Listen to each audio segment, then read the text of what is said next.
मित्रों नमस्कार। अभी मंगल का राष्ट्रीय परिवर्तन होगा 29 जुलाई को और यहाँ पर मंगल और शनि और चंद्रमा होंगे आमने सामने। ये ग्रह योग संकेत बहुत बेहतर विश्व युद्ध के लिए और भूकंपों के लिए नहीं देते हैं।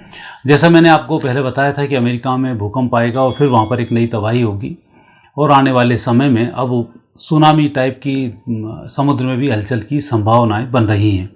और ये परिस्थिति मंगल, शनि और चंद्र से भी 29 तारीख के बाद बन रही है, जो आने वाले 4-6 महीने के अंदर में फिर घटित हो जाएगी। एक तारीख होती है जिस पर संयोग बनना शुरू होता है और उसके 2-3-4 महीने के बाद इसके परिणाम आ जाते हैं। तो अभी जो परिस्थिति बन रही है ये 29 तारीख के बाद बनेगी, जब मंगल का राशि परिवर्तन होगा। और ये राशि परिवर्तन जो होगा ये विश्व के लिए बहुत बड़े उथल पुथल के संकेत प्रदान कर रहा है। सबसे पहली स्थिति तो इसमें विश्व कुंडली से देखें और मंगल के राशि परिवर्तन को देखते हैं तो विश्व युद्ध जो चल रहा है ये अब नए रूप को धारण करने वाला है। जैसा अभी संकेत इन मंगल और शनि और चंद्र के मिलने से बन रहे हैं कि नेटो देश तैयार हैं कि रूस कोई एक गलती करे और हम उस पर चढ़ाई कर डालें। तो सबसे पहले तो रूस के साथ इन नेटो देशों के जो नेगेटिव योग बन रहे हैं ये विध्वंस को बढ़ाने वाले हैं। साथ ही इसमें स्थिति बनने वाली है कि अमेरिका और नेटो देशों के बीच में भी इस समय में खटपट शुरू हो जाएगी। हालांकि नेटो देश अमेरिका का कुछ नहीं बिगाड़ सकते हैं, उसके नाम के सहारे ये लोग आगे बढ़ना चाहते हैं, तो ये परिस्थितियाँ तो बन रही हैं। लेकिन अमेरिका तो मर्दा क्या ना करता, उसकी आर्थिक स्थिति इतनी बिगड़ चुकी है, मैं बहुत पहले से बता रहा हूँ कि वो अपनी स्थिति संभाले या दूसरे लोगों का साथ दे, तो वहाँ पर वो बड़ी नेगेटिव स्थिति में आकर खड़ा हुआ है।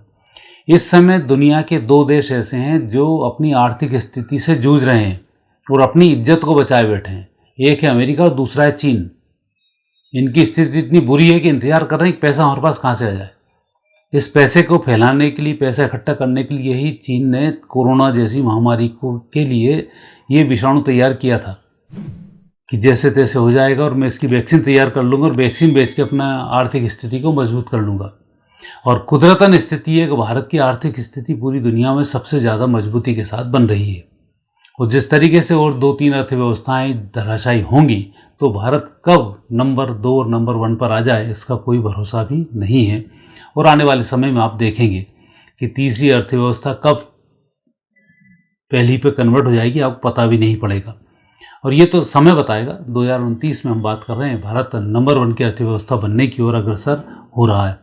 तो जो परिस्थिति यही बन रही है मंगल, शनि और चंद्रमा की, ये परिस्थिति संकेत दे रही है कि अब कुदरत इन नेटो देशों के और मिडिल ईस्ट के खिलाफ चल रही है। अब स्थिति इनकी और भी बिगड़ने वाली है।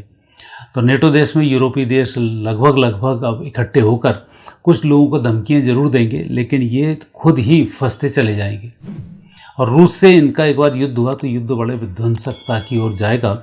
इसमें रूस को बहुत लंबा नुकसान पहले उठाना पड़ेगा, फिर इसके बाद परिस्थितियाँ कुछ और सुधरेंगी। लेकिन सुधरने से संबंध हमारा है कि रूस को जिस तरह से परेशान करेंगे फिर रूस इनके ऊपर अटैक करके इनको भी नेस्तनाबूद करने की स्थिति में आएगा और इनकी आर्थिक स्थितियाँ लगातार बिगड़ती जाएंगी। और इकोनॉमिक रूप से अमेरिका चाहता है कि मेरे हथियार बिकते रहें और मेरी आर्थिक स्थिति में सुधार होता रहे। उसका टोटल प्रयास यही है कि मिडिल ईस्ट में अपने हथियार बेच दे, नेटो देशों को वो अपने हथियार बेच दे और यूक्रेन के चक्कर में भी अपने हथियारों की बिक्री करता रहे, ये वो चाह रहा है। लेकिन ईश्वर को कुछ और मंजूर है, इनकी स्थिति सुधरेगी नहीं। लगातार ये उत्तर कोरिया से भी मात खाएंगे और चीन और नेटो देशों के युद्ध में भी ये अमेरिका बहुत बुरी मात खाएगा। और आने वाले समय में जब चीन का जो आक्रमण होगा विशेष रूप से ताइवान के ऊपर, तब स्थिति कुछ और होगी। ताइवान पर जैसे ही चीन आक्रमण करना शुरू करेगा तो ये अमेरिका के इज्जत का सवाल बन जाएगा। जिस तरह से वो इजराइल को सपोर्ट कर रहा है उसी प्रकार से वो ताइवान को सपोर्ट करना शुरू करेगा और वहाँ पर आर्थिक रूप से अमेरिका की हालत बिगड़ जाएगी। और अमेरिका कोशिश कर रहा है ताइवान से उसे इतना पैसा मिल जाए कि उसकी आर्थिक स्थिति सुधर जाए, वो इसका प्रयास में लगा हुआ है और ये सारे प्रयास उनके धरे के धरे रह जाने हैं। तो आने वाला जो समय है मंगल, शनि, चंद्र के 1-1.5 महीने के पीरियड में जो स्थिति बनेगी ये लगातार बेहतर होने के बजाय बिगड़ती ही जाएगी। अमेरिका को दिखेगा मेरे अंदर सुधार हो रहा है, आर्थिक स्थिति में सुधार के संकेत मिल रहे हैं, पर परिस्थिति ये होगी जैसे अक्टूबर में मंगल चेंज होगा तो फिर स्थिति धराशायी अमेरिका की होना शुरू हो जाएगी और साथ ही चीन की स्थिति भी लगातार बिगड़ती जाएगी। रूस तो खैर अच्छी स्थिति में है ही नहीं, जापान कमज़ोर हो ही चुका है, जर्मनी ब्रिटेन वगैरह अब ये सब नेगेटिव स्थिति को प्राप्त होने वाले हैं।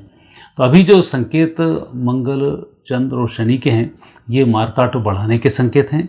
भारत में भी इस स्थिति को भारत पाकिस्तान युद्ध के रूप में चीन कोशिश करेगा कि एक बार और परिस्थिति बिगड़ जाए और ये उसी समय में भारत के ऊपर आतंकी हमला भी कराएगा।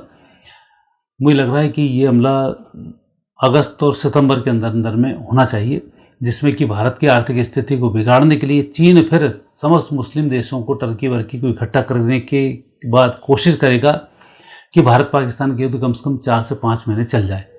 तो भारत की जो बढ़ती हुई आर्थिक ताकत है इसमें बहुत कमी आए और भारत अपने अंतर इतनी जनसंख्या को संभालते हुए ही डूब जाए, ये उसकी स्थिति है। और उस समय ही भारत अपने विपक्ष को सक्रिय करके देश के खिलाफ बहुत सारे काम कराना भी शुरू करेगा और वही समय होगा जब भारत के अंदर कई झगड़े होने की स्थिति भी दिखती है और कई राज्यों में कई विवादों की स्थिति भी यहाँ पर दिखाई देती है। तो ऐसे समय में भारत भी सुरक्षित नहीं है। पूरी दुनिया में मंगल शनि का और जो चंद्र का तांडव है ये इसकी पृष्ठभूमि लिखी जाएगी जो अक्टूबर के बाद से लागू होना शुरू होगी और कई गुना ये घातक होगी। तो ऐसे संकेत अब मंगल शनि चंद्र के मिलन 29 तारीख के बाद बनते हैं। तो मित्रों आज इतना ही, आगे फिर किसी नए विषय के साथ आपसे भेंट होगी। आज्ञा दीजिए, नमस्कार।